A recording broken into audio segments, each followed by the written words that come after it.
So, Matthew 17, starting with verse 24.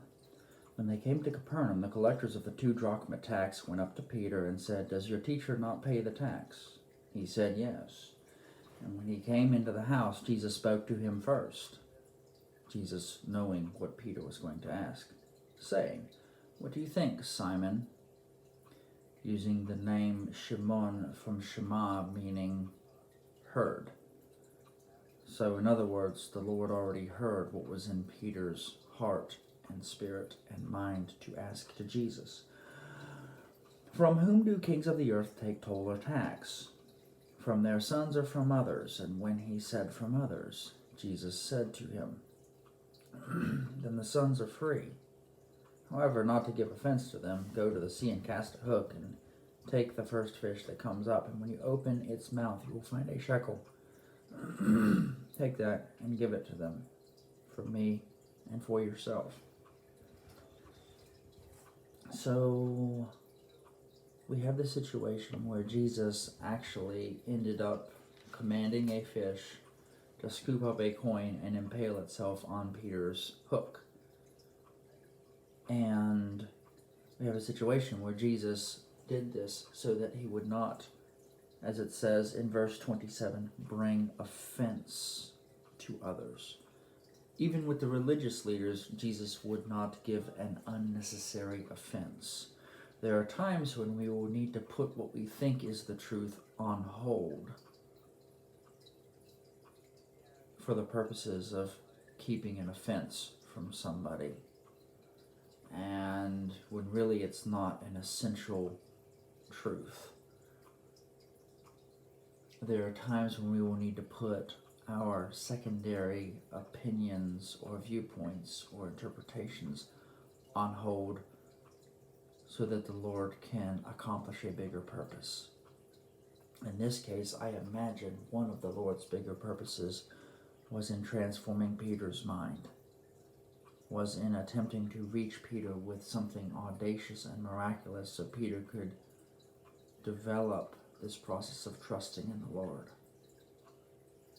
Jesus' concern was not to create a stink and to pick a fight with the religious leaders in this account, because that would have overshadowed what Jesus' main goal was, ostensibly in this case, reaching one of his own disciples, one of his own men, to develop and foster that faith relationship that is so critical to the prophet. Peter being a redemptive gift of prophet, part of their gas is walking in faith. Part of their strength is walking in faith. Part of what Peter needed to develop probably so that he would get great mileage later on is this concept of the Lord will provide.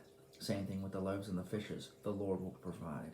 Same thing with the deliverance and the healing and the exorcism. The Lord will provide. Repeatedly, over and over and over. This dynamic of the Lord will provide. This is all about faith. Jehovah Jireh, the Lord will provide, is all about faith. It's all about faith. And he wants to foster in us faith so that we can have an untwisted faith, as we have discussed the last few sessions with Leviathan and the mesmerizing spirit in the deliverance after he came down from the mountain from Transfiguration, and he said, "O faithless and twisted generation." The Lord is engaging in this process of slowly untwisting his disciples' thinking so that he can produce not fear, but a surplus and an abundance of faith. It is something he wants to do in each of us. So he might forego bringing a needless offense to bear or picking a fight with the religious leaders so he can reach a different goal than the one we have in mind for him. We think he's constantly wanting to deal with the religious spirit in the religious leaders when no, he's wanting to deal with the untwisting of the faith in his personal children and his believers and his followers. Gang, I bless you to receive today from what the Lord has in this, what he will do in you and in others.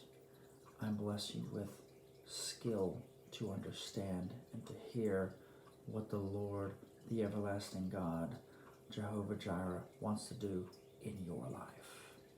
I bless each of you with purpose and distinction and wisdom and faith. A faith that is concerned with more important things than merely picking a fight with the religious leaders, but is concerned with unwrapping and unpacking and untwisting the twisted viewpoints of those people in your tribe and community and among your friends. I bless you with wisdom to know and to separate and to choose your battles, the ones the Lord wants you to fight versus the ones you are probably needlessly trying to fight.